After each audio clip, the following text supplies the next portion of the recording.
tranquille. Ben,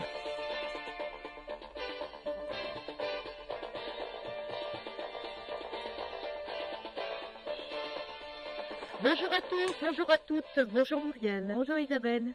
La première impression est-elle toujours la bonne? Alors, exemple, vous vous retrouvez en face d'un inconnu et sans savoir pourquoi, sa tête ne vous revient pas. Est-ce un instinct archaïque qui vous prévient du danger? Le monsieur émet-il de mauvaises vibrations? Mystère. Même énigme en ce qui concerne les rêves prémonitoires ou les soi-disant coïncidences. Vous pensez à une amie que vous n'avez pas vue depuis des lustres et comme par hasard, vous la rencontrez au coin de la rue ou elle vous téléphone le soir même.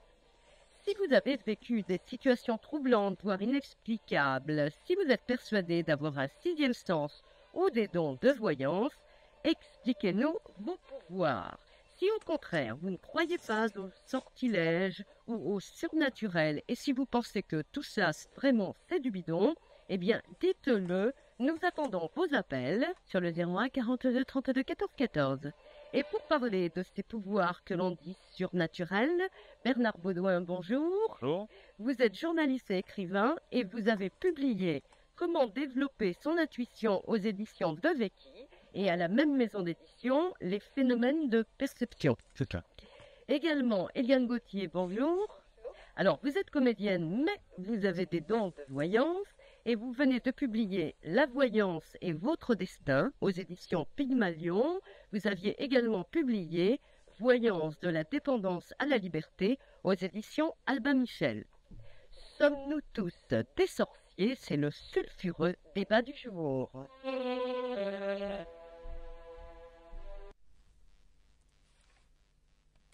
On sait que les animaux, par exemple, avant un tremblement de terre ou un cyclone, sont capables, en quelque sorte, de flairer le danger, même de sentir la mort et de s'enfuir. Est-ce que l'homme a perdu? Bah,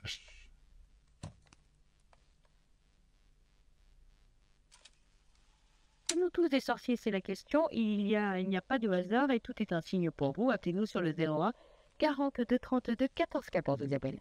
Période Baudouin, on sait que les animaux, par exemple, avant un tremblement de terre ou un cyclone, sont capables, en quelque sorte, de flairer le danger, même de sentir la mort et de s'enfuir. Est-ce que l'homme a perdu cet instinct prémonitoire? écoutez, je crois que non, et tout ce qu'on découvre aujourd'hui avec la science, je veux dire, on le démontre. Je veux dire, nous sommes des animaux un petit peu évolués. Bon, on a découvert plein de choses, on a mis au point les technologies, mais quelque part, on a un fondement qui reste toujours en prise directe avec ces éléments-là. Et bon, par exemple, quand on parle des catastrophes qui se passent en ce moment en Amérique centrale, c'est vrai que on a de multiples fois vérifié que, par exemple, avant un tremblement de terre, bon, les poules vont sur les arbres. Je veux dire, elles ne restent pas. Et ça, Malin, une c'est poule, hein. non, oui. Alors, et puis c'est une perception des phénomènes vibratoires qui se présentent, si vous voulez. Et à ce moment-là, il y a une espèce d'intelligence intérieure qui fait qu'on sent. C'est la même chose que quelqu'un qui sent qu'il va se passer quelque chose dans sa voiture et qui prend pas un train ou qui prend pas un avion. Et après, bon, bah, souvent, il y a des choses assez désagréables qui se passent. On a ça. Bon, le problème, c'est que notre civilisation cartésienne a un peu étouffé tout ça, si vous voulez, avec de la raison, avec beaucoup d'intellect, mais on a tout ça à l'intérieur. Et si on travaille un petit peu, on se rend compte qu'effectivement, on peut ressortir ça. Mais il faut ouvrir. Il faut s'ouvrir. Là, on est en train déjà de brasser largement ce débat. On a vu dernièrement, en effet, un joueur de tennis, je crois de nationalité suisse, qui normalement devait prendre un avion, partir du tournoi où il jouait, et au dernier moment, sans savoir pourquoi, il a annulé ce vol pour en réserver un le lendemain. Alors pour vous, c'est hasard, Non, coïncidence? je crois pas que c'est hasard, c'est qu'à un moment donné, on sait les choses.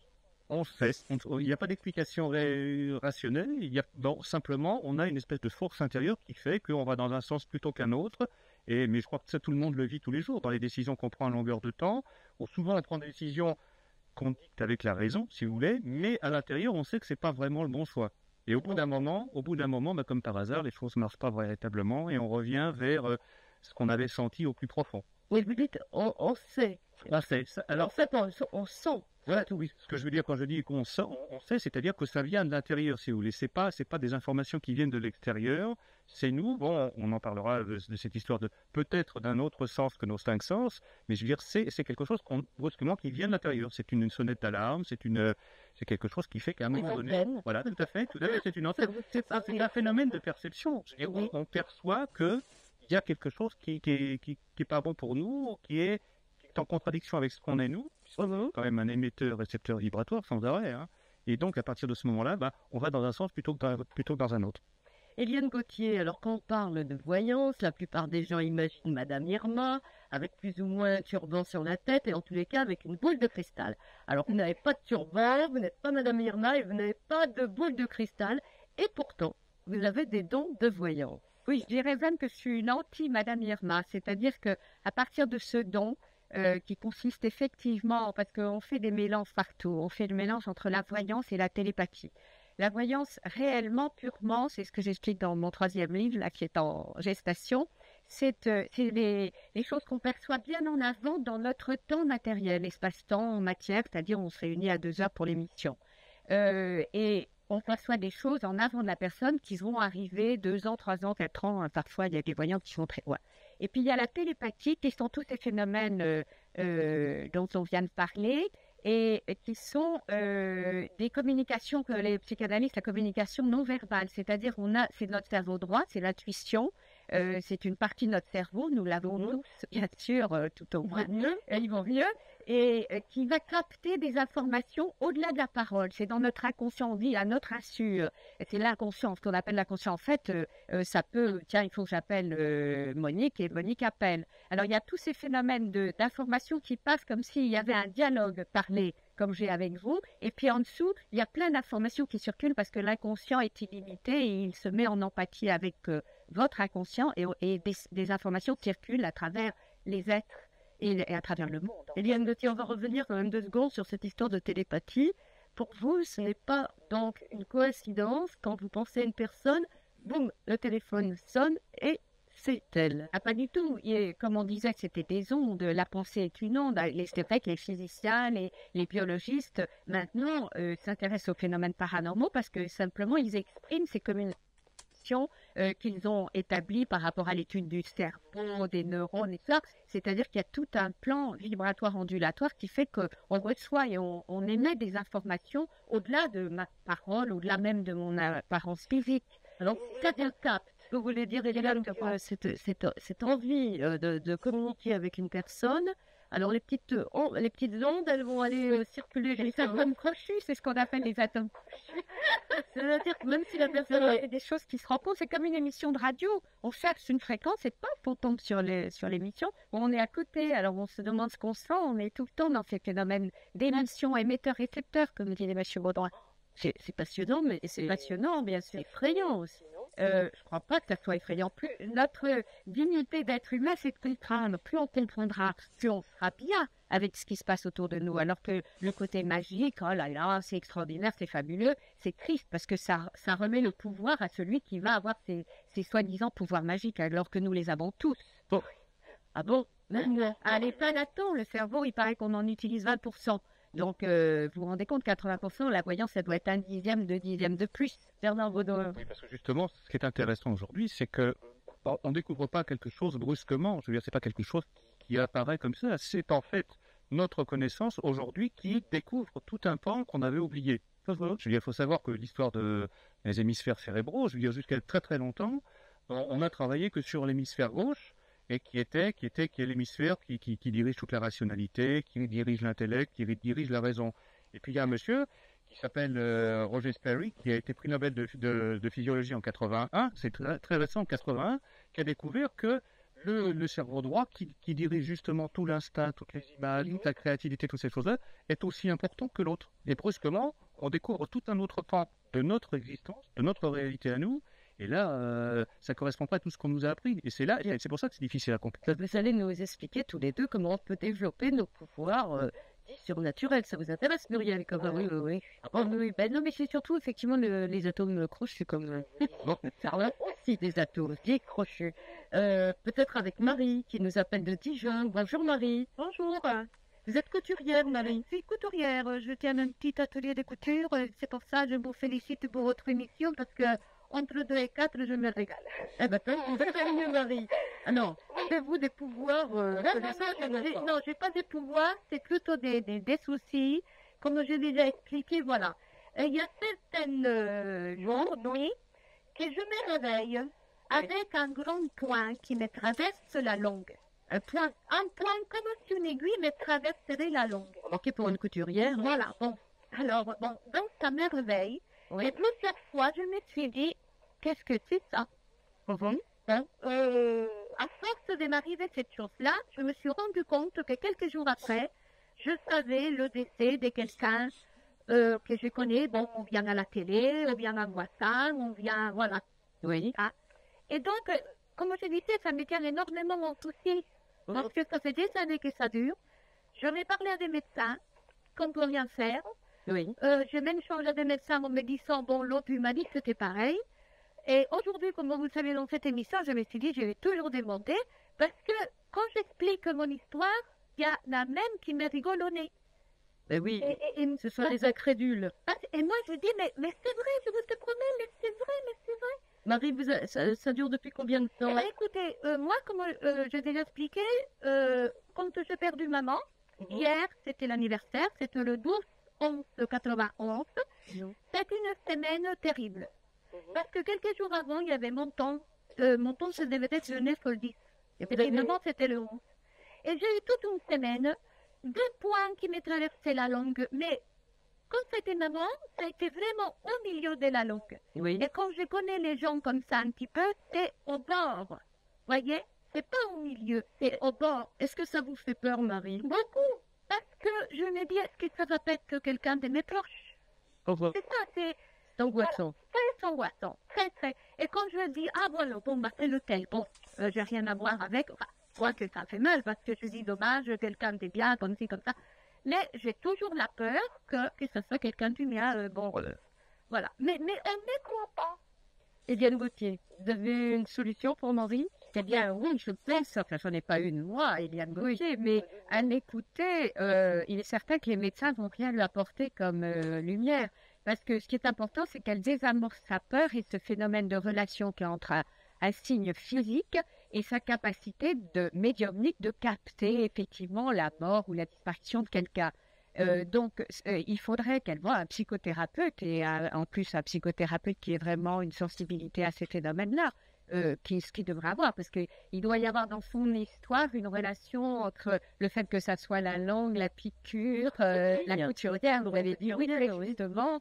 Il y a tout un ensemble qu'il faudrait décortiquer, on ne va pas faire ça en une minute, mais c'est pas d'un médecin qu'elle aura une réponse, c'est d'un psychothérapeute avec lequel elle videra sa peur. Parce qu'il est très important qu'elle désamorce cette peur qui va finir par l'empêcher de vivre, parce qu'elle vivra dans la terreur d'avoir cette peur. Eliane Gauthier, soit Marie a des pouvoirs de médium, comme nous tous, et dans ce cas-là, si on croit au pouvoir surnaturel, tout est normal, soit on considère que c'est une manifestation psychosomatique, et il faut l'envoyer voir un spécialiste, mais... Oui, mais c'est pas une manifestation, c'est une manifestation, c'est les deux. Elle a des dons médiums comme nous tous. Il se trouve qu'ils sont axés, qu'il y a le réflexe, disons, médiumnique secret par rapport à la mort de quelqu'un. Il faut voir dans son histoire qu'est-ce que ça représente. Et il y a une psychosomatisation, si vous voulez, c'est-à-dire que ça se passe par une expression physique, un symptôme. Mais c'est les deux à la fois. C'est-à-dire qu'il faut qu'elle désamorce éventuellement cette manifestation intempestive, parce que si elle voulait interroger sur la vie et la mort et qu'elle ait ce pouvoir d'ouvrir et de fermer la porte, ça irait. Mais là, elle est squeezée, elle est handicapée par ça et elle a peur. Donc il faut qu'elle remonte dans son histoire et probablement le phénomène se disparaîtra. Donc elle c'est la manifestation psychosomatique. Oui, mais non, forcément. Ah bon, vous comprenez? Ça n'a rien de savoir que un tel va mourir. Ça n'a aucun intérêt. Marie, vous y tenez à votre don ou pas? Oh, ben moi, non. Ah non, je pourrais m'en débarrasser. Ah non, ça non, du tout. Hein. Ah non. Bon, moi, je ne sais pas, là, j'entends si j'ai un don, non, mais... oui, au revoir, monsieur aussi. C'est vrai. Un client, peut-être. Voilà, c'est un prêtre, en plus. Oui, bon, un vendredi frère. Oui, bon, vous dites, Mais moi, ce que je vous assure, c'est que c'est vrai, on ne croit pas. Mais si, on vous croit, Marie. Tout le monde vous croit. Parce que je vous assure, j'en parle bien autour de moi et c'est pas d'aujourd'hui que ça dure. Mais le français est incrédule, Marie. Je vous dis, maman est disparue en 91. Oui, mais ceci explique peut-être cela. Marie, je vous fais un bisou parce que nous avons beaucoup d'auditeurs aujourd'hui, et les autres jours aussi d'ailleurs. Et puis, au besoin, aller voir un psychothérapeute. Au revoir, Marie. Au revoir.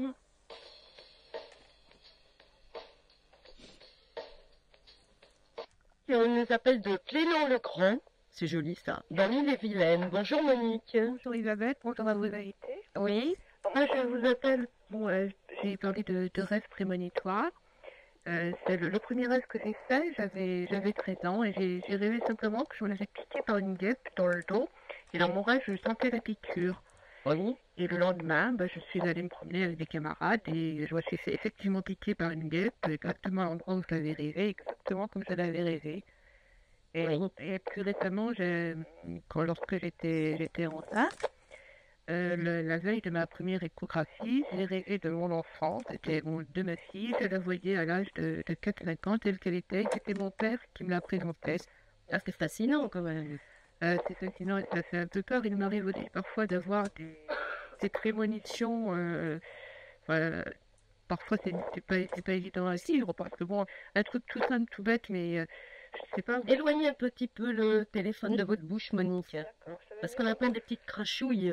D'accord, excusez-moi, c'est mieux comme ça? Ah bah c'est idéal, mais... D'accord. Oui, Alors, c'est ça, j'étais dans la voiture, bon, je sais pas, ça devait être au mois de juin, il faisait beau, le ciel bleu, et puis je sais pas, j'imagine un paysage de neige, et 2-3 kilomètres plus loin, il y avait une averse de grêle, et le paysage était tout blanc, comme je l'avais vu. ah oui, c'est quand même, comme on dit, ça interpelle quelque part, hein. J'ai des fois des sensations, bon, la personne précédente parlait qu'elle rêvait de la mort. Oui, Oui, oui, il m'est arrivé de sentir des décès autour de moi de personnes qui étaient très bien portantes. oui. Et de voir le décès 6 mois à l'avance, quoi. C'est pas évident à vivre parce que bon, je recherche pas vraiment ce genre d'intuition. Non, c'est perturbant, ça c'est certain. Bernard Baudouin, les rêves prémonitoires, sentir, être en avance sur le temps, parce qu'en fin de compte, c'est ça un rêve Tout à fait. prémonitoire. Alors le temps, bon justement le mot clé c'est le temps, hein, parce qu'effectivement bon, on nous a appris que le temps correspondait à quelque chose de bien particulier en fonction d'un espace, en fonction d'une durée. Et puis en fait, bon, c'est vrai que les scientifiques ont, eux, trouvé d'autres choses depuis. Bon, on y reviendra peut-être tout à l'heure, mais pour ce qui concerne Madame, ce qui est intéressant dans la prémonition, c'est qu'effectivement, brusquement, on a accès à une forme de connaissance, on a accès à une information, et très souvent, la plupart du temps, même c'est lié au fait qu'on se trouve face à un individu qui a une sensibilité plus ouverte, plus exacerbée que d'autres, et qui, on parlait tout à l'heure d'émetteur-récepteur, et cette dame est très probablement un récepteur très, très, très fin, avec lequel les informations passent d'une manière différente qu'avec le commun des mortels. Donc elle trottine dans l'avenir, en quelque sorte. Tout à fait. Mais elle trottine dans le temps, si vous voulez. Bon, le problème, c'est qu'aujourd'hui, on a une vision très linéaire du temps. On a le passé, le présent et le futur. Or, dans la réalité, ce que nous démontrent les scientifiques aujourd'hui, c'est que tout ça, c'est plus complexe que ça, et il y a des choses qui se mêlent. Je veux dire, on peut avoir accès soit au passé, soit à l'avenir. Et là, ce que vit cette dame le démontre tout à fait. Je veux dire, elle a accès à des choses qui vont se dérouler. Je veux dire, donc... Est-ce angoissant quand même? c'est forcément angoissant à partir du moment où vous ne l'expliquez pas, où personne ne vous l'explique. À partir du moment où on désacralise tout ça, et où on explique aux gens que c'est normal, et que en faisant un petit travail sur eux, en travaillant la relaxation, en acceptant les choses, en n'en ayant pas peur, parce que ça veut toujours dire quelque chose. Je veux dire, si cette dame peut avoir accès à cette information-là, ça veut aussi dire quelque chose. Ça ne veut pas dire qu'elle peut intervenir, pour autant, attention, c'est pas ce que je veux dire, mais ça veut dire qu'elle a accès à ces informations et que ça peut peut-être servir à des gens, qu'il peut peut-être se passer des choses. Vous vous sentez quand même un petit peu perturbé par ce pouvoir que vous avez, Monique? Un petit peu, c'est-à-dire que oui et non, je dois dire que ma mère était voyante, que son grand-père avait des dons aussi, et que quelque part c'était une chose qui a été un peu familière dans mon enfance, on dirait une image, ça peut être familier. Bon, c'est pas une chose que je recherche, et je veux dire, s'il y a une hérédité dans ce sens-là, aussi un héritage à recevoir, j'aurais préféré que l'héritage aille ailleurs. Hein, que ça ait sauté une génération.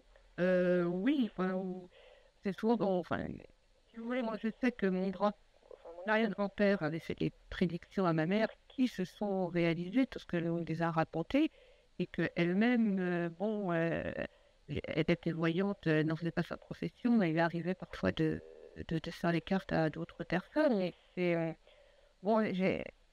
Bah, écoutez, Monique, vous avez ça en vous.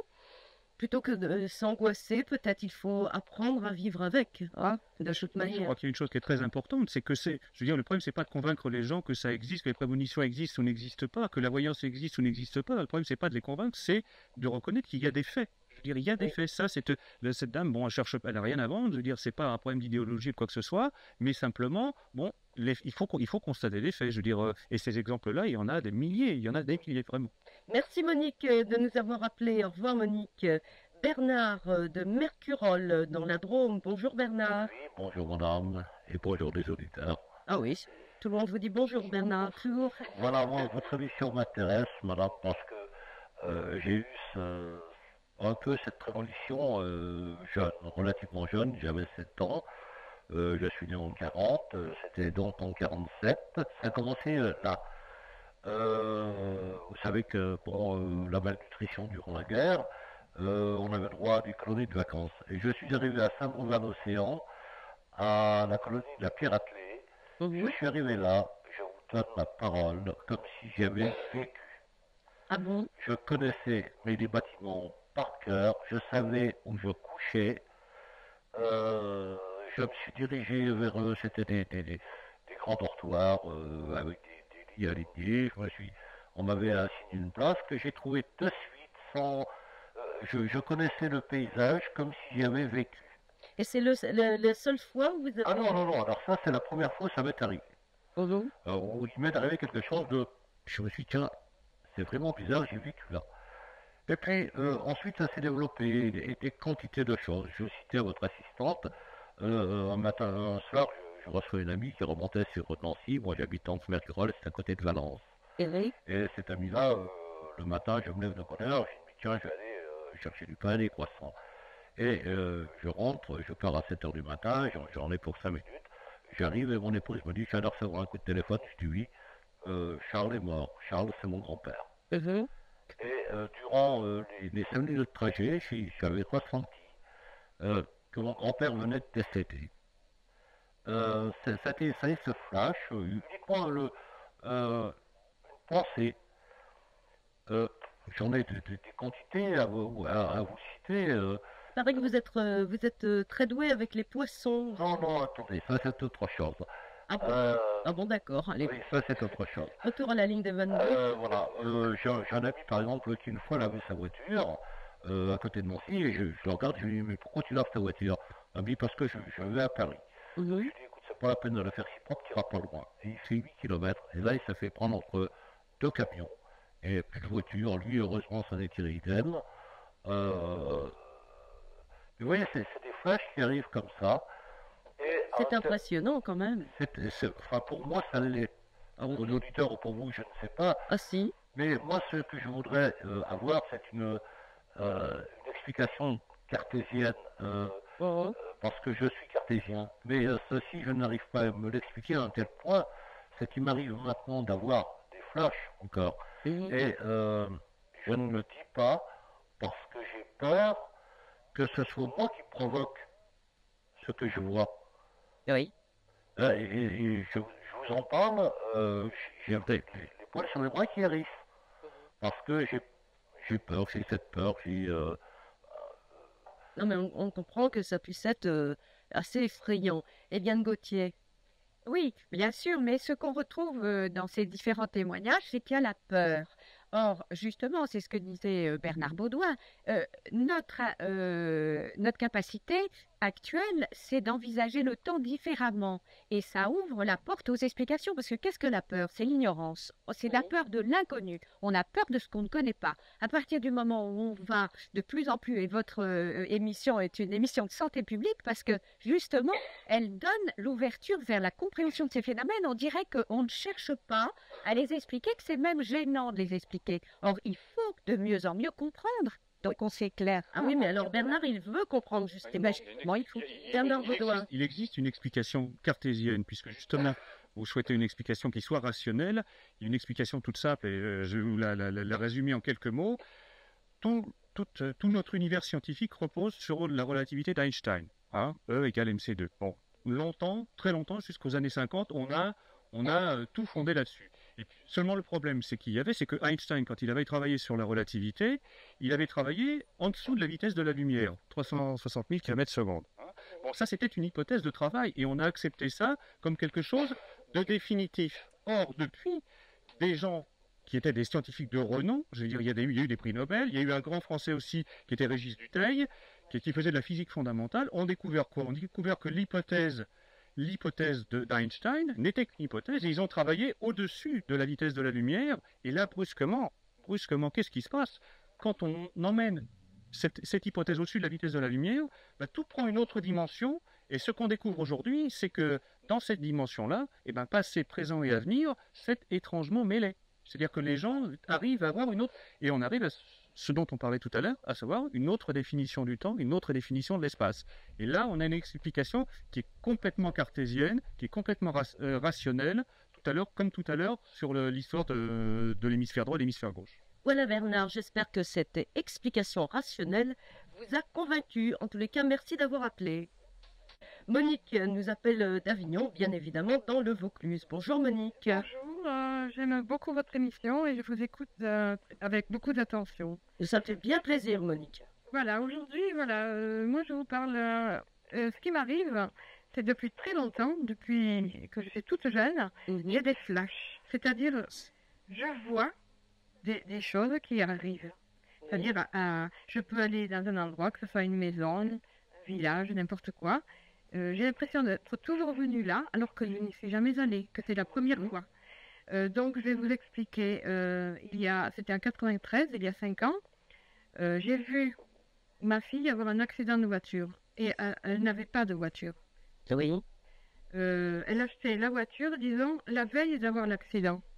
Oui, mais vous saviez peut-être qu'elle allait acheter une voiture, non? Oh, elle en cherchait une depuis déjà 6 mois. Mais bon, je ne savais pas quand est-ce qu'elle l'aurait.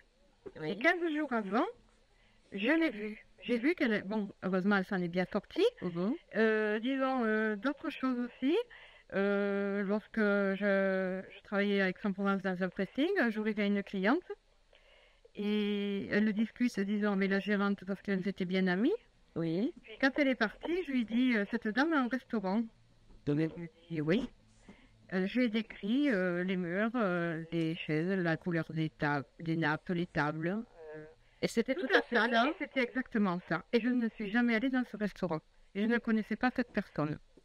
Alors donc, Gérard Baudouin ou Eliane Gauthier, possibilité de se projeter presque physiquement comme si on y était dans un lieu alors qu'on n'y a jamais mis les pieds. Ça correspond à quoi?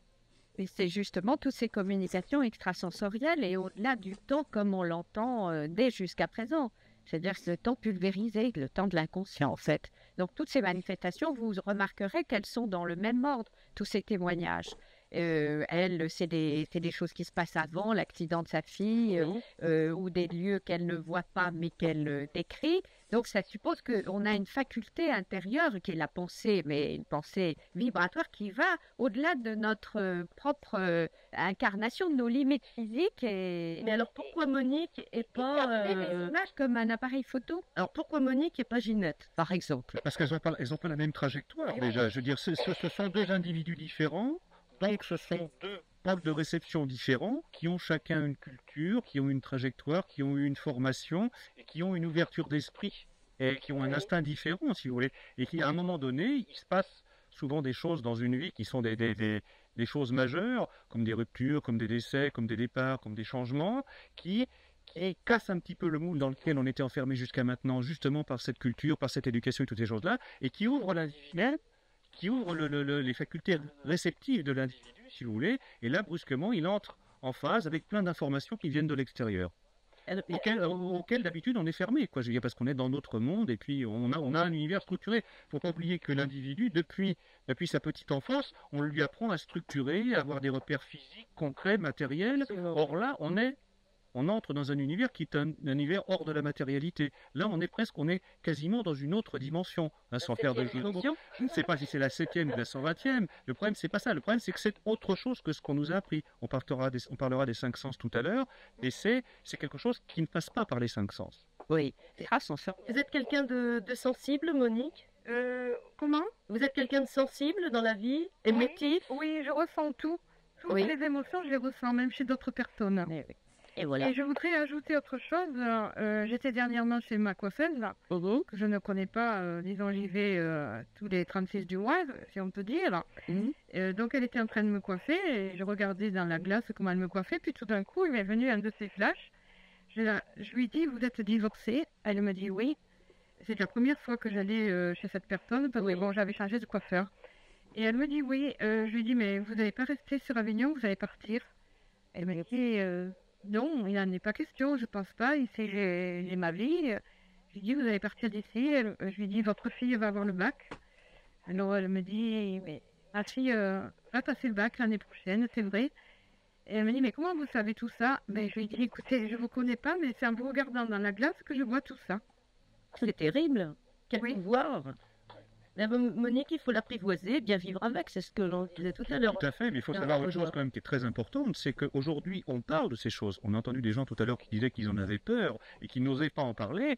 Il faut quand même pas oublier qu'au début du siècle, on mettait des gens qui disaient des choses comme ça, on les mettait dans des endroits fermés, hein, Oui. où il y a plein de gens qui étaient considérés comme fous. Parce qu'ils voyaient des choses, parce qu'ils répétaient toujours les mêmes choses qu'ils avaient vues, et ainsi de suite. Je veux dire, il faut savoir qu'on a donné des traitements chimiques à des gens parce qu'ils avaient ce type de perception et de comportement. Je veux dire, c'est dire qu'on arrive à une ouverture, si vous voulez, à cette fin de siècle, mais ça a toujours existé. Mais avant, c'était caché et refusé. Vous avez bien choisi votre époque, Monique. Merci d'avoir appelé. Au revoir. Avec Bernard Baudouin, journaliste et écrivain, et Eliane Gauthier, qui a des dons de voyance. Catherine nous appelle des Yvelines. Bonjour Catherine. Oui, bonjour à tous. Vous avez toujours eu, vous aussi, des prémonitions? Oui, j'appelais ça des prémonitions du style deviner les sujets d'interrogation écrite. Ça, c'était super fort. pratique, hein. Ah oui, puis c'est très populaire pour ça. Mais à la fin, ça s'est su, ça va jouer des tours. J'ai deviné mon sujet de bac, par exemple. Et je suis sûre que j'ai eu mon bac grâce à ça, par exemple. Attends, Ouais, écoute, c'est peut-être le hasard. Hein? On n'aura jamais la preuve. je sais pas, alors, le fait est que je l'ai. Bon, après, ensuite, en vieillissant, j'avais peut-être 18 ans, quand j'ai conduit, par exemple, il m'est arrivé des coups du style, j'avais la priorité, je laissais passer, Mhm.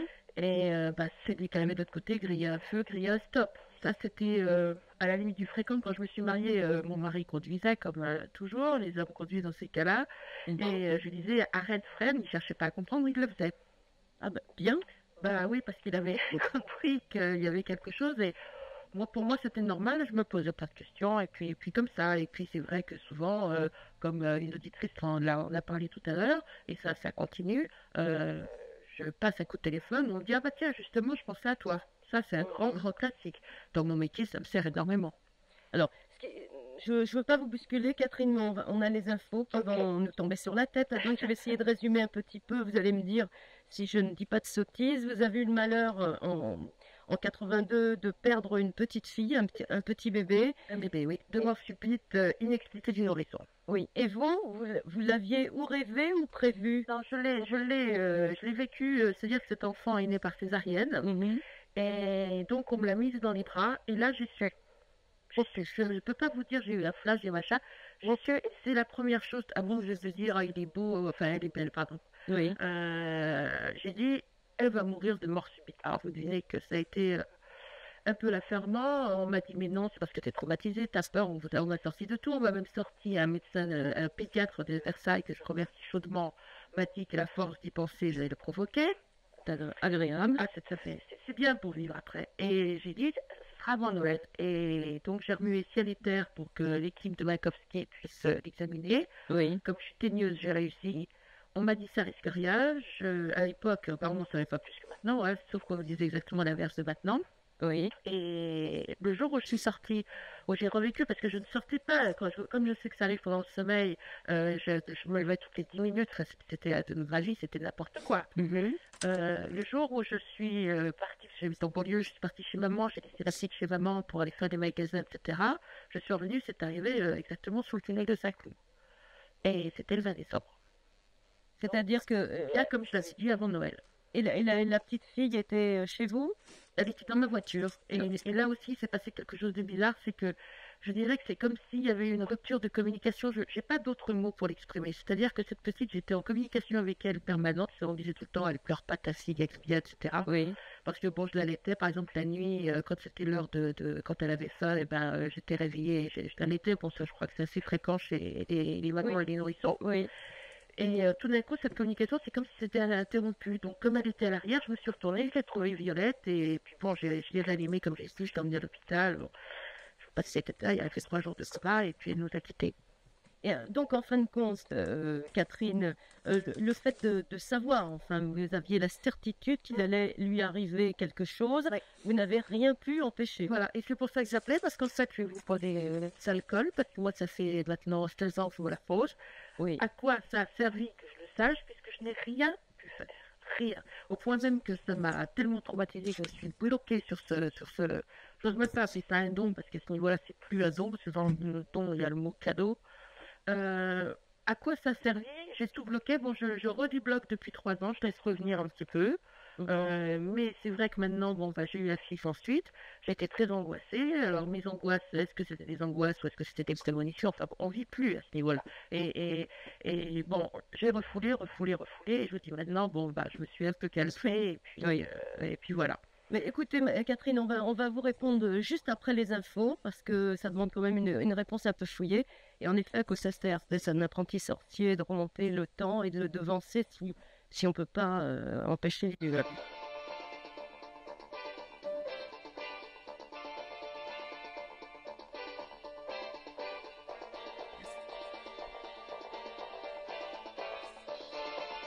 Vous avez des intuitions, en somme, parfois vous sentez arriver le mauvais coup ou la bonne nouvelle. Vous pouvez continuer à nous appeler sur le 01 42 32 14 14. On en parle avec Isabelle Pelletier, c'est Bernard Baudouin, journaliste et écrivain, et Eliane Gauthier, qui a des dons de voyance. Alors nous avons, juste avant les infos, eu le témoignage de Catherine, qui a eu la conviction à la naissance de sa petite fille que le bébé allait mourir dans 2 mois.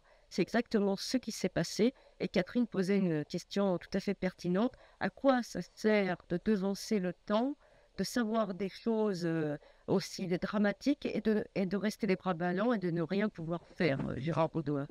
Écoutez, je crois que le problème, c'est pas tant de savoir ce qu'on peut en faire, c'est que ça a forcément un sens. Ça veut dire que, bon, dans le cas présent, c'est vrai que on peut se poser toutes sortes de questions sur ce qu'on va faire de cette information-là. C'est vrai que cette femme a été mise en relation avec une certaine information, une gravité extrême, en fait, et c'est vrai qu'à partir de ce moment-là, sa vie a changé. Bon, non seulement sa vie a changé, mais sa manière aussi d'aimer son enfant. Je veux dire, elle ne l'a pas aimé comme elle aurait pu l'aimer si elle n'avait pas eu cette information-là.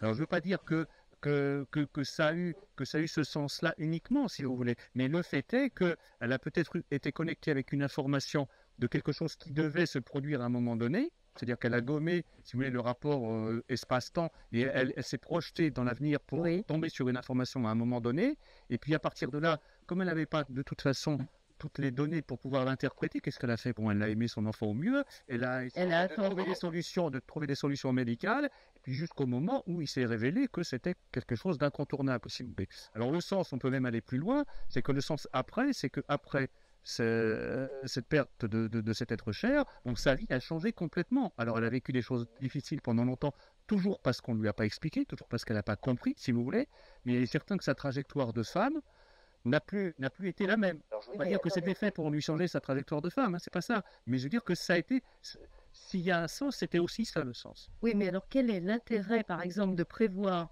tout son raisonnement, la mort de son mari ou de son enfant dans 1 an, si elle ne peut rien faire? Excusez-moi, mais le problème, c'est qu'il ne faut pas parler d'intérêt. Il n'y a pas d'intérêt. Attendez, c'est pas fait pour servir. C'est pas fait, comment dire, c'est pas fait pour forcément être utilisé. C'est-à-dire qu'à un moment donné, vous êtes connecté. comme vous disiez tout à l'heure, quand on cherche une station radio à un moment donné, on est à côté, puis boum, d'un seul coup, on est dessus. Je veux dire, là, c'est ça. Je veux dire, brusquement, on est en phase avec... le coup de foudre, c'est ça aussi. Oui, Quand vous rencontrez quelqu'un, vous êtes en phase avec quelqu'un, ben, mais c'est pas Oui, mais là, c'est un exemple magnifique tout à du fait. fait quel est l'intérêt de développer ses dons. On s'aperçoit bien que Développer c'est ses dons, c'est extrêmement... autre chose. Là c'est Oui. un cas qui n'a rien à voir avec le fait de développer ses dons. Le fait de développer ses dons, on en parlera tout à l'heure. Il faut surtout bien se garder de ne pas faire n'importe quoi. Et surtout mais vous pas avez quand même- écouter n'importe qui. Vous avez écrit un livre qui s'intitule Comment développer son intuition. Oui, mais attendez, le problème, c'est pas de développer son intuition n'importe comment et pour en faire n'importe quoi. Moi, quand j'ai écrit un ouvrage à ce niveau-là, et justement destiné au plus large public, c'est justement pour que les gens s'ouvrent et puissent vivre mieux avec ce qu'ils ont à l'intérieur, dont on parlait tout à l'heure. Et Diane Gauthier. Oui, alors moi aussi, j'ai écrit un livre qui s'appelle La voyance est votre destin. La fatalité n'existe pas en sous-titre. Et c'est vrai que quand on entend cet exemple, et la fatalité est là. Elle a été là. On ne peut pas la nier.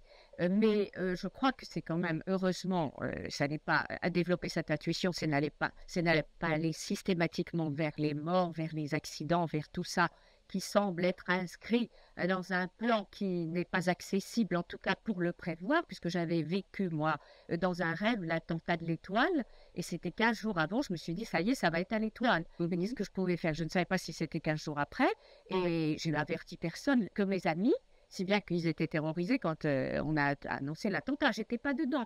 Là, je crois qu'il y a un rendez-vous avec Samarcande, un rendez-vous à Samarcande. Il y a des histoires de notre vie que nous ne pouvons pas bouger.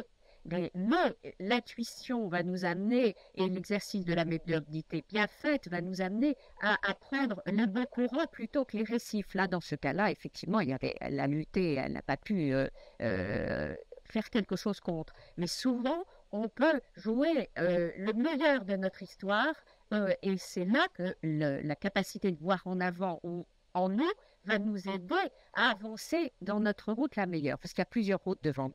Goethe disait, si les cartes sont données, on peut faire la partie qu'on veut quand même. Voilà, exactement. C'est tout résumé. C'est bien, il dit des belles choses, Goethe. Je ne sais pas s'il a tout à fait raison, mais enfin, s'il le dit, il doit certainement avoir raison quelque part. Merci Catherine de nous avoir appelé. Je vous embrasse bien fort. Henri nous appelle du Haut-Rhin. Bonjour Henri. Bonjour, Madame Isabelle Pelletier.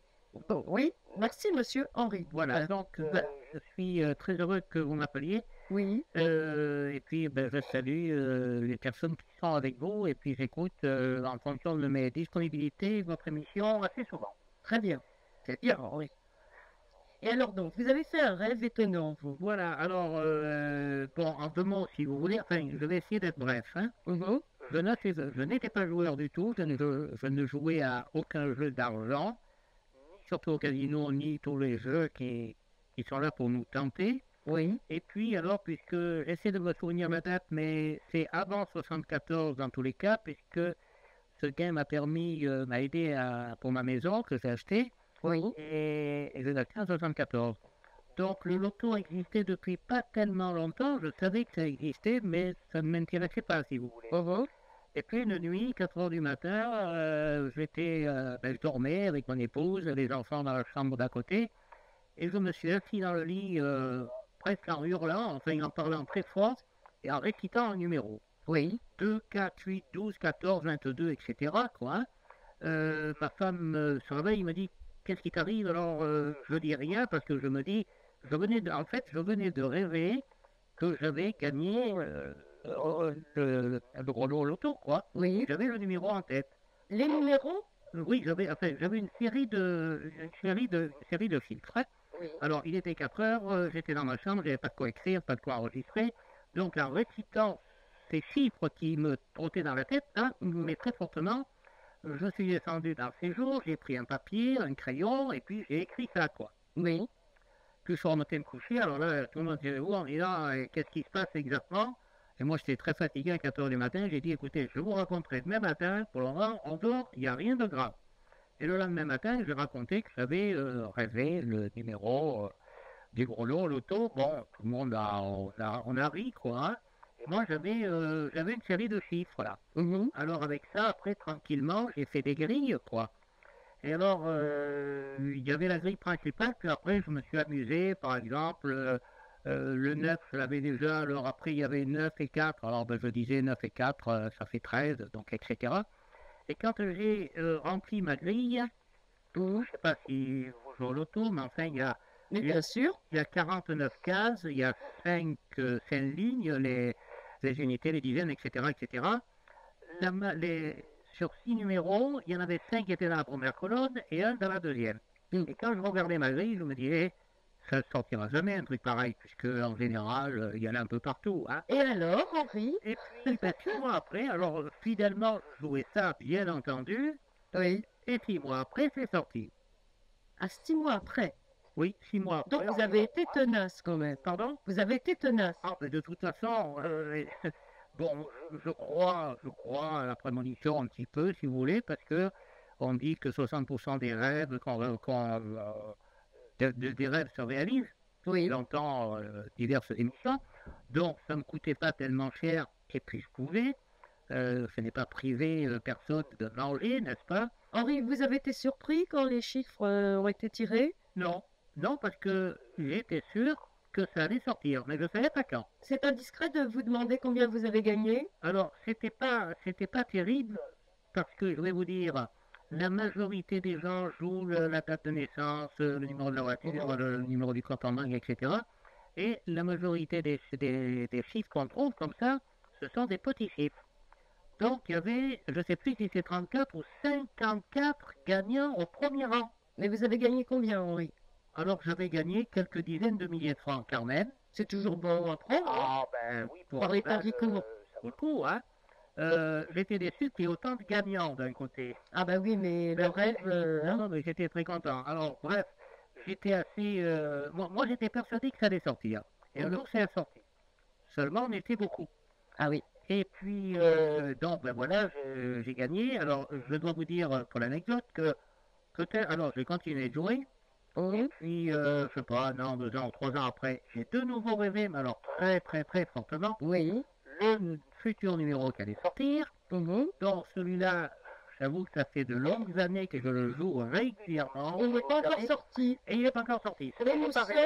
Attendez, Henri, mais nous sommes vendredi 13, aujourd'hui. Donc, il va sortir aujourd'hui. Donc, vous allez nous les donner, vos numéros. Henri, il y aura beaucoup de... Pardon? J'ai préparé 6 fiches, là. Oui. Alors, c'est quoi vos numéros que vous avez Ah, rêvé? ben, je vous le dirai après. Oh! Henri n'est pas partageur. Vous voulez pas? Alors, écoutez, Madame Pelletier, Isabelle, je vous appelle Isabelle. Ah bah oui. Je vous promets que si je gagne, sauf si je gagne 30 balles, hein, ça vaut pas le coup. Quoique. Oui, non, je vous enverrai un certain pourcentage, mais ça va. Mais non, Henri. Ça fera pas beaucoup. Mais non. Un petit paquet de bonbons. Si m'arrivait de gagner quelque chose, je vous assure, je prends ça à vous. Non, surtout, oui. Vous pensez, puis vous me passez un petit coup de fil parce que ça serait amusant quand même. Tout à fait. Merci Henri. Je suis désolée Henri, mais il y a beaucoup d'autres personnes. Et puis je vous souhaite... Ah ben non, je vous souhaite rien parce qu'il paraît qu'il ne faut pas souhaiter. Voilà. Je vous embrasse bien en attendant. Au revoir Henri. Jean-Paul nous appelle de la Marne. Bonjour Jean-Paul. Oui, bonjour. Bonjour à tous. Bonjour à vous. Isabelle Pelletier, c'est ça, oui. Ah ben oui, c'est ça, Jean-Paul. Jean-Paul, je crois. Oui, voilà. Voilà. Pas trop familier avec les... J'entends de temps en temps l'émission, mais puis comme j'ai pas de mémoire des noms, et puis bonjour à votre compagnon du moment. Hein. Voilà. Voilà, puis bonjour à tous. Alors Jean-Paul. C'est très particulier. Oui. C'est ce que vous dites et autre chose. C'est-à-dire que... Bon, comment je vais commencer? Moi, je suis presque aveugle. Oui. Ça fait longtemps que c'est comme ça. Et je vais commencer par le début. J'ai un sens, donc je connaissais pas. Que je connaissais, mais que je ne savais pas que c'était particulier. C'est-à-dire que je sens les choses à distance. Oui. Un peu comme une chauve-souris. Voilà. Quand j'ai les yeux fermés. Et pas quand j'ai les yeux ouverts. Ça fonctionne que les yeux fermés. Ah ben, c'est-à-dire. Oui. Essayez de me donner une affaire Parce que je veux revenir ailleurs. C'est comment c'est tout le déroulement. Mais bon, je me suis aperçu de ça, j'ai 45 ans, je me suis aperçu de ça, j'avais 20 et quelques années en sortant un soir avec un copain qui s'est cogné la tête dans un mur. Oui. Et je lui ai dit, mais t'as rien senti? Et c'est quelqu'un de sérieux, c'est un copain très sérieux qui ne batte pas, qui batte pas comme ça pour n'importe quoi. Et il avait eu mal, très mal, il s'est mis la tête à une maison qui était un peu basse et il a tapé le front, vous voyez. Moi, j'étais derrière, c'était en pleine nuit, on voyait vraiment rien, même eux ne voyaient rien. Moi, la nuit, je vois plus rien, mais eux, ceux qui voyaient encore bien, ceux qui voyaient bien clair, quand il fait un peu jour, vous voyez un peu, mais là, c'était une nuit d'encre, comme on dit, donc il s'est bien tapé. Puis, il se tape, il se fait mal, je lui dis, mais t'as rien vu, mais il me dit, dis donc, mais tu te fous de moi? J'ai pas compris, parce que Vincent, c'est pas le genre comme ça, mais je dis non, je dis, attends, t'as rien senti? Plutôt pas, t'as rien vu, t'as rien senti, mais il me renvoie quelque chose que je ne m'attendais pas. Je dis, voyons, t'as pas senti, puis il fâche, presque à être violent, alors que c'est pas du tout son genre. Tu renvoies chez le copain, je réfléchissais, je dis, mais attends, la petite, je comprends pas, là. Je dis, mais t'as... Et c'est là que j'ai compris, alors on a passé toute la soirée à discuter de ça, presque, hein. Oui. Mais que j'ai compris que, là, je ne sentais pas les choses. Moi, j'ai toujours utilisé ce truc, je me souviens, chez ma grand-mère, dans un petit village, je rentrais, j'allais voir la télé, nous on n'avait pas la télé, j'allais chez un copain, je revenais le soir, il faisait nuit. Hein. Je sentais le poteau électrique, le mur, le machin, tout, à distance, à 3, 4 mètres, 5 mètres, vous voyez. Je sentais les choses, je les sens. Sur les côtés, ça marche sur les côtés, énormément sur les côtés. Bon, oui, passons. Non, passons pas. Oui, non, mais ça, c'est pas trop grave. Ça va plus loin. Et puis moi, depuis ce temps-là, j'ai cogité, ça va, j'ai le temps pour penser, puis j'aime bien penser, donc ça m'a pas fait peur, hein, du tout. D'ailleurs, toutes ces choses-là, que les gens là ont peur, je les ai eu, les problèmes monitoires, je peux vous en raconter des dizaines. Non, parce qu'on va passer toute l'émission. Oui, voilà, c'est ça. C'est intéressant, j'ai pas autre chose, c'est une autre approche des choses. Et puis moi, je me suis posé plein de questions là-dessus, plein. Et à un moment, il y a quelques années, je me suis dit, voyons voir, alors je ne peux pas vous dire toute ma démarche, je m'en souviendrai même pas tellement c'est complexe. Mais c'est clair, hein, pas compliqué, complexe, c'est différent, il y a beaucoup de choses, il y a beaucoup de paramètres. Et à un moment, je me suis dit, si je suis complètement fou, ou alors j'ai raison, et si j'ai raison, il n'y a qu'un aveugle, j'avais trouvé ça, il n'y a qu'un aveugle qui peut me dire si c'est vrai. Donc vous avez discuté avec un aveugle. Et un aveugle de naissance. Donc vous avez discuté avec un aveugle de naissance. Et puis quelques années après, un coup dans un train, à la gare de l'Est. On est dans un train, d'ailleurs, tout dans la gare de l'Est. Ce qui s'est passé avant, à la gare de l'Est, ça s'est passé à la gare de l'Est. Dans le train, on est libre pour aller à direction 3, Revilly-sur-Seine. Avec changement où? Non, c'est directos. Ah bah tant mieux. C'est direct. Tant mieux. Donc vous êtes monté dans le train à la gare de l'Est. Voilà. J'ai eu l'idée, je me suis dit, voyons voir. Vous aviez pas ça? J'étais aveugle. Oui. Je pas la déjeunette, j'ai dit, oh, il est aveugle. On parlait pas, il y avait 2 autres personnes avec nous, on était 4 donc. Et puis c'est là que je me suis dit, mais attends, là, tout ce que tu te dis tout le temps, là j'ai un aveugle devant moi, ça m'est revenu le fait qu'il fallait que je le demande, vous voyez, alors que j'y pensais pas tous les jours, hein. Et là ça m'est revenu, je me suis dit, bon ben, allez. Et ça a été un moment, mais alors, je sais pas, le fin fond de l'endroit où les choses les plus paranormales se sont trouvées dans le monde, s'il en est, c'était ça, il y avait un poids il y avait, c'était l'ambiance, oui, c'était tout le voyage a été, mais alors j'ai jamais vécu ça de ma vie. Hein. Et donc il vous a confirmé qu'il ressentait la même chose que vous, Jean-Paul? Oui, je lui ai dit, monsieur, vous êtes aveugle? Il me dit oui. Excusez-moi, non, j'ai commencé comme ça, je lui ai dit, écoutez, excusez-moi, monsieur, moi je suis presque aveugle, je vois que vous êtes aveugle. Je lui ai dit, est-ce que vous êtes aveugle de naissance? Il m'a dit oui. Alors, je sais pas, j'ai dit 2-3 trucs. Et je lui ai dit, moi, vous savez, je vais vous dire quelque chose, parce qu'il n'y a qu'à vous que je peux dire ça. Parce que c'était vraiment, hein, il répondait 30 secondes après, c'était... Alors qu'est-ce qu'il vous a dit, Jean-Paul? Il dit, écoutez, moi je sens... Excusez-moi, mais c'est passionnant, mais c'est long. C'était le monsieur, il m'a dit, il a mis un petit peu de temps, et il m'a regardé, il a tourné la tête vers moi, évidemment, il était totalement aveugle, il n'a jamais vu. Il m'a dit, moi je suis avant, dans le temps, à méditer. À méditer. C'est... Bernard Boulamois, ça vous étonne Non, ça ne m'étonne pas du tout parce qu'on travaille depuis le début des années 70 sur des projets, notamment aux États-Unis et dans l'ex-bloc soviétique, sur des projets avec des aveugles justement, et on a démontré, on a découvert. Il y a eu un projet qui a démarré en 73 qui s'appelait le Blind Awareness Project, qui faisait travailler des aveugles sur des perceptions des couleurs, par exemple, des aveugles de naissance. Hein. Et on a découvert qu'ils arrivaient à déterminer les choses entre 70 et 100% de réussite. Chose fantastique. Il y a eu des expériences de Lozanov aussi chez les soviétiques, même là avant, au début des années 60, où là aussi, on arrivait à faire déterminer à des enfants qui étaient aveugles, qui avaient toujours été aveugles, des formes géométriques, des formes en 3 dimensions dans l'espace et tout ça, des choses incroyables. Et on est arrivé à déterminer qu'il existait une perception qui pouvait être visuelle, qui était parallèle, qui passait pas par le sens par le sens de la Par vue. les yeux, par le regard. Exactement. Il y avait une autre perception. Et là, on entre dans le champ des perceptions extrasensorielles, hein, je veux dire, ce dont on parlait tout à l'heure. Je crois aussi que les Américains et les Russes ont travaillé sur la télépathie, en particulier avec les sous-marins nucléaires, Oui, tout à fait, bien de sûr. façon à pouvoir communiquer avec des personnes qui étaient à l'intérieur sans révéler la position du Ça, c'est sous-marin. la grande ambiguïté, c'est-à-dire que les scientifiques dans le monde entier nous disent que tous ces phénomènes n'existent pas. Or, il y a des budgets faramineux qui ont été dépensés dans les deux blocs, dans les deux ex-blocs, mais ça existe toujours. Où on faisait effectivement des médiums allaient communiquer à des heures précises tous les jours pendant des cycles de 16 jours avec un sous-marin qui s'appelait le Nautilus. Ou alors même, on a eu même chez les Américains des médiums qui étaient entraînés à se propulser leur esprit dans des bases secrètes ennemies où ils arrivaient. On a fait des expériences aux États-Unis entre des bases qui étaient éloignées de plusieurs milliers de kilomètres où ils n'étaient jamais allés. Ils arrivaient à lire des noms sur des classeurs et sur des dossiers. C'était quelque chose de Ça, c'est fantastique. prouvé, c'est Ah oui, tout à prouvé. fait. Ça, c'est des rapports de la CIA et même des choses sur la NASA aussi. Non, mais on nous cache tout. On ne nous cache pas. Simplement, il faut aller aux bonnes sources. Il faut aller aux bonnes Ça me semble difficile d'aller frapper Attendez, moi, dans les années, on retrouve les sources, on les à la trouve. CIA pour dire excusez-moi, je voudrais le dossier. Attendez, ce sont des rapports qui sont passés aux États-Unis, ça passe dans le domaine public, ces rapports-là. Eliane Gauthier, ça vous étonne cette possibilité? Non, rien ne vous étonne. Non, ça ne m'étonne pas. Ce qui est étonnant, c'est d'entendre le mot voyance. Et effectivement, il faut fermer les yeux pour voir. Il faut s'isoler de la vue qui nous renvoie à l'apparence, à une réalité apparente, mais pas la réalité profonde finalement. Donc ce que nous voyons avec nos yeux, ben, c'est beaucoup de subtilité et c'est souvent faux. Oh. Merci Jean-Paul de nous avoir appelés. Au revoir. Odette nous appelle de Favrolles dans l'Eure-et-Loire. Bonjour Odette. Bonjour. Vous allez bien? Oui, Bien. Allez, racontez-moi un peu comment vous avez sauvé la vie de votre fils.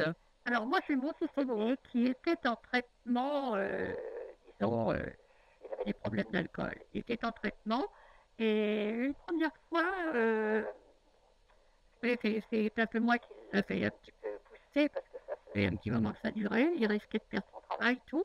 Et une première fois, il n'était pas rentré dans un hôpital où il était en attente d'aller dans un centre. Alors, c'est pareil, j'avais téléphoné, je ne sais pas pourquoi, Oui. pour l'avoir et on m'avait dit qu'il n'était pas rentré. Il avait un droit de sortie pour aller chercher des vêtements, il n'était pas rentré. Et ce sont des amis qui l'ont retrouvé cette fois-là, parce que moi, il était en Bretagne. Hein. Donc c'est des amis que mon mari a contactés, qui l'ont retrouvé. Oui. Moi, j'étais à mon travail.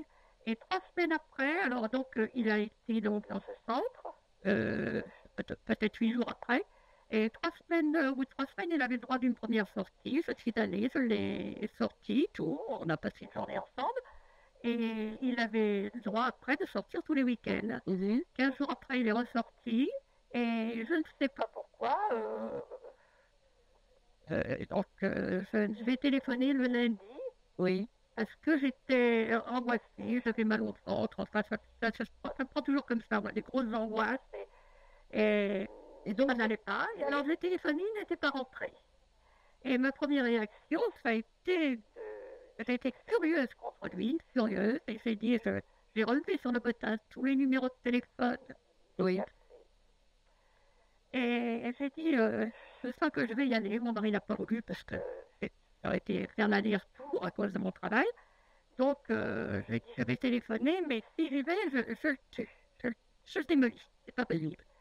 Et entre-temps, j'ai commencé par relever les numéros, puis après, je me suis dit, mais il y a une dame qui s'occupe de son âge, elle ne savait plus son nom, je ne me rappelais plus son nom. Enfin, à force de regarder, j'ai trouvé le numéro et j'ai commencé par téléphoner chez cette dame. Oui. Son mari avait la clé et il m'a dit, il est venu samedi, mais depuis, on ne l'a pas revu. On était lundi soir. Oui. Et alors, il m'a dit, je vais aller voir, je vais aller faire un tour. Oui. Et il m'a dit, rappelez-moi d'ici un quart d'heure. Entre-temps, j'ai téléphoné à mon plus jeune fils qui est à Rennes, parce que j'étais tellement furieuse. Quand je lui ai appris ça, lui aussi était furieux. Et furieux, puis angoissé, et je sais pas, ça n'allait pas. Et alors, quand j'ai rappelé le monsieur, il m'a dit, oh, ben, tranquillisez-vous, tout va très bien aller maintenant. Oui. Il commence pas. Il me dit, oui, le docteur est là, les pompiers aussi. Et il avait commencé à faire une tentative de suicide le samedi. Et comme c'est un gaillard qui fait 1m92, les médicaments n'ont pas été assez puissants. Et quand il a vu ça, il a ouvert le gaz. Il a essayé d'ouvrir les veines et il a ouvert le gaz. Et le monsieur, quand il est arrivé, il n'a pas appuyé sur le bouton, sur la minuterie, tellement il sentait le gaz du bas de l'escalier. Donc, en fin de compte, c'est en téléphonant que vous avez réussi à sauver la vie de votre fils. Absolument, parce que j'ai téléphoné, je ne savais pas. Je ne savais pas pourquoi, mais j'étais angoissée. Je voulais lui parler, ça n'allait pas. Oui, j'ai bien compris, Odette. Bernard Baudouin et Yann Gauthier, quelle est la différence entre... Est-ce que ça, c'est de la prémonition ou est-ce qu'en fait, c'est un pressentiment? C'est de la télépathie, c'est-à-dire qu'elle vivait avec lui et au fond, Yann Gauthier, c'est complètement réunis, surtout une mère et un fils. Le lien est d'autant plus fort d'inconscient à inconscient. Donc elle a ressenti tout ce par quoi il passait. Et ce qui est étrange, c'est qu'elle a dit à un moment, oui, si je l'avais retrouvé, j'aurais voulu le tuer, alors qu'il était justement en train de se... Et puis là, on arrive à quelque chose d'intéressant parce que vous parliez tout à l'heure de est-ce qu'il faut vraiment développer l'intuition. Il faut savoir que tout ce dont on a parlé jusqu'à maintenant, c'était les prémonitions, c'était des choses qui étaient extérieures à l'individu. Mais il y a quand même beaucoup d'intuitions. La grande majorité des intuitions qui sont dans notre vie, qui interviennent dans notre vie de tous les jours, interviennent en réponse, en réaction à des problèmes qu'on se pose, en réaction à des interrogations qu'on a. Je veux dire, il y a plein de gens, il y a plein de chercheurs, il y a plein d'hommes d'affaires, il y a des gens dans la vie de tous les jours qui ont des problèmes, sans demander des problèmes, et le lendemain se retrouvent avec un truc, ils ont découvert quelque chose, ils ont trouvé une idée, ils ont trouvé une réponse à leurs problèmes, et là, quand il y a des problématiques très très fortes, effectivement, ça génère à l'intérieur une espèce de mélange de toutes ces données-là, et il y a l'intuition qui fait que, bon, cette dame, c'est pareil, elle a En fait, c'est un pressentiment. Oui, mais on est attendez, là, on est à la frange entre des définitions qui se mélangent, si vous voulez. Hein. Je veux dire, le premier, il est là, c'est que notre langage, il est très malhabile, parce que là, des nuances sont beaucoup plus subtiles. Et là, en fait, qu'est-ce qui s'est passé? Cette dame-là avait énormément d'interrogations par rapport à son fils. Et là, comme vous disiez, elle avait un lien forcément très fort avec son fils. Et ça a généré, elle est allée à une source, entre guillemets, bon, on n'en dit pas plus... on n'a pas vraiment de référence à ce niveau-là, qui lui a déterminé qu'il fallait d'urgence faire ce numéro de téléphone, si vous voulez. Et là, c'était vraiment la réponse c'était une réaction à une problématique qu'elle avait. Merci Odette de nous avoir appelés. Nous avons Claude qui appelle lui de La Varenne, dans le Val-de-Marne. Bonjour Claude. Oui, bonjour. J'ai entendu votre émission, je suis dans une voiture, je me suis garé. C'est bien. Ça m'intéresse parce que j'ai très souvent des flèches prémonitoires comme ça qui me tracassent un peu parce que je finis même par les chasser, dans le sens que souvent ces flèches sont plus ou moins sympathiques et je fais tout pour éviter d'y penser, c'est-à-dire pour pas que ça se réalise. Pour les mettre à distance. Pour les mettre à distance, voilà. Alors donc vous avez vécu une expérience assez incroyable quand vous aviez 10 ans dans un château. Voilà, j'étais en colonie de vacances, un peu comme notre cœur tout à l'heure. Oui. J'étais dans une colonie de vacances qui se situait près de Bayonne. Grande bâtisse sur un château, et on était une vingtaine de gamins dans un dortoir, presque toutes les nuits. J'avais souvent les gamins ont très très envie de faire pipi, donc il fallait que je me lève, traverser un très long couloir. Il y avait un coude qui nous menait à un autre couloir qui nous amenait aux toilettes, si vous voulez. Oui. Et j'avais peur de traverser ce couloir, donc très souvent je réveillais un copain et je lui demandais de venir avec moi. Bon, ça m'embêtait un peu, mais il venait avec moi. Et puis une nuit, un soir vers 11h30, entre 11h et minuit, je me suis levé, on a longé ce couloir et arrivé à l'angle, si vous voulez, qui était un peu plus sombre, qu'il n'y avait pas trop de lumière. On a aperçu une ombre très importante, et la voix du directeur de la colonie de vacances, qui met une voix très puissante, si vous voulez, mais qui était son intonation, et qui me disait, qui me parlait à moi, et une voix très forte, hein, mais qu'est-ce que tu fais dans ce couloir, va vite te coucher, etc. Hein. Le problème, c'est que on était deux, et j'étais pas tout seul à avoir entendu cette voix. On est reparti en courant vers le dortoir, on s'est mis dans le lit, et on s'est mis sous les couvertures, et puis on a attendu que ça se passe. Et vous avez parlé au directeur? Oui, alors justement, le lendemain matin, au petit déjeuner, le directeur est passé dans le réfectoire, et je l'ai interpellé en lui disant, écoutez, monsieur le directeur, je suis désolé, mais vous nous avez fait très peur hier soir, et comment ça fait, qu'est-ce qu'on a fait pour que vous fassiez une frayeur pareille? Et il m'a dit, mais Claude, je n'étais pas, j'étais là hier soir, il m'a demandé l'heure, et je lui ai dit entre 11h et minuit, il m'a dit, il était au cinéma avec d'autres moniteurs de la colonie de vacances, et pendant la séance, il a pensé, j'étais un gamin un peu turbulent, il a pensé que j'étais peut-être en train de faire des répétitions, si vous voulez. Oui. Et il a pensé à moi en me disant, tiens, Claude, il est peut-être en train de faire des conneries dans son dortoir. Et c'est tout, ça n'a pas été plus loin. Et en fin de compte, on est trois à avoir vécu un peu cette manifestation. Le directeur a pensé à Claude, si vous voulez. Bon, mon petit voisin, lui, était là, il a entendu cette voix, et puis moi-même, bien sûr. J'ai eu ça, et puis peut-être 1 an ou 2 ans plus tard, Oui. j'étais à l'école, c'était en cours moyen, 2e année, par oui, je crois que c'est ça. On avait une dictée à faire, et l'instituteur nous a donné les résultats quelques jours après. Et alors quand il a annoncé qu'il était sur son écran, qu'il allait nous donner les résultats de cette dictée, j'étais persuadé qu'il nous l'avait déjà donné la veille. Pratique, hein.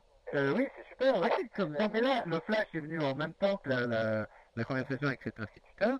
Et alors, il aime maître, vous avez dit hier, vous avez déjà donné les résultats. Il m'a dit non, non. Alors, il a demandé aux autres élèves si vraiment je les avais donnés. Il a peut-être pensé avoir un oubli.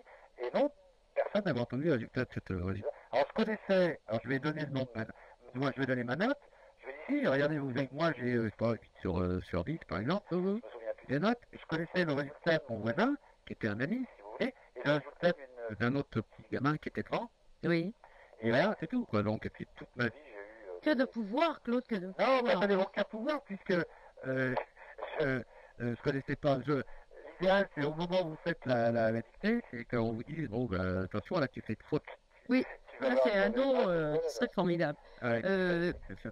Bernard Baudouin, alors ce dédoublement, c'est-à-dire un homme, le directeur, qui est devant un écran dans une salle de cinéma et que 2 enfants aperçoivent ailleurs. Là, on est dans un phénomène de télépathie, je crois. Je veux dire, il y a une communication entre ces 2 individus à un moment donné, c'est typique. Il faut savoir qu'il y a des études qui ont été faites sur des milliers de personnes, et il s'avérerait qu'il y a 20% de la population qui serait susceptible d'être perméable à des expériences de télépathie. Je veux dire, de manière comme ça, sauvage, si vous voulez, sans provoquer.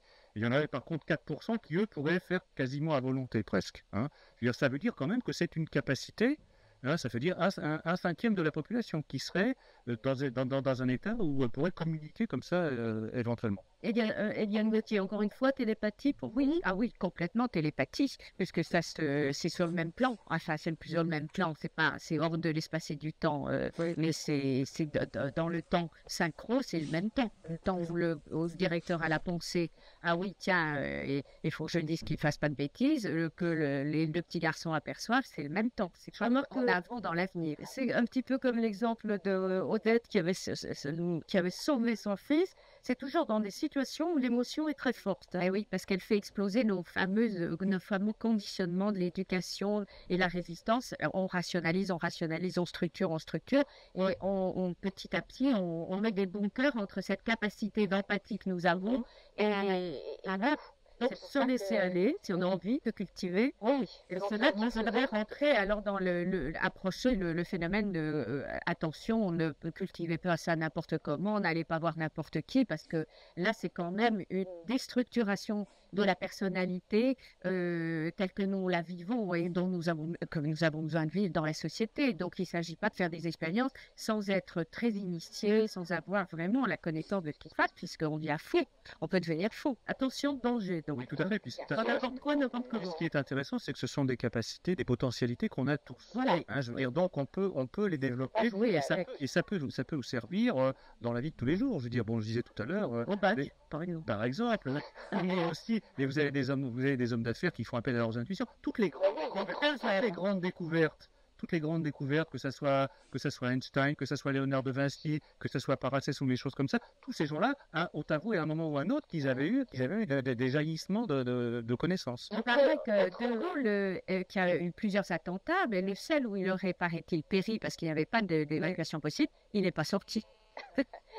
Et les grands hommes ont le sens de ça. C'est bientôt 16 heures. Vous pensez que d'ici ce soir, je peux développer mes perceptions de manière à cocher les bons chiffres sur la grille de l'auto? Ou c'est trop tard? Essayez, on va voir. Merci Claude de nous avoir appelés. Au revoir. Alors, nous avons eu un témoignage de Marie-Christiane qui appelait de Mont-la-Jolie et qui expliquait qu'en 92, il y a eu le crash de l'avion du Club Med au Sénégal, que, évidemment, les gens avaient embarqué dans cet avion. Il y a eu une escale à Dakar et à ce moment-là, il y a eu 2 avions. Et elle-même a été en fin de compte c'est un peu complexe, un petit peu délicat à expliquer, mais enfin donc elle s'est retrouvée dans l'avion donc qui ne s'est pas écrasé. Tout ça parce que elle avait oublié, enfin il y a des personnes qui avaient oublié une carte d'identité ou qui avaient oublié autre chose. Enfin, ce qui fait qu'ils ont été répartis dans le deuxième avion. Ce qui a un coup du sort incroyable, parce que si elle avait été en premier, à l'heure d'aujourd'hui, elle serait morte. Alors, Marie-Christiane demande s'il peut y avoir une prémonition collective. J'espère que cette prémonition collective ne vous laissera pas sans voix. Eliane Gauthier, à votre avis, est-ce que plusieurs personnes en même temps dans un avion peuvent avoir des conduites d'évitement pour, en fin de compte, ne pas embarquer dans l'avion qui va s'écraser? Ah oui, ça, tout à fait, puisque tout communique. Là, je donne toujours l'image des petits bateaux. Nous sommes des petits bateaux sur l'océan. L'océan, c'est cette masse d'informations qui circule et sur laquelle nous reposons et qui nous conduit, nous individuellement et nous dans la collectivité. Donc, pourquoi pas?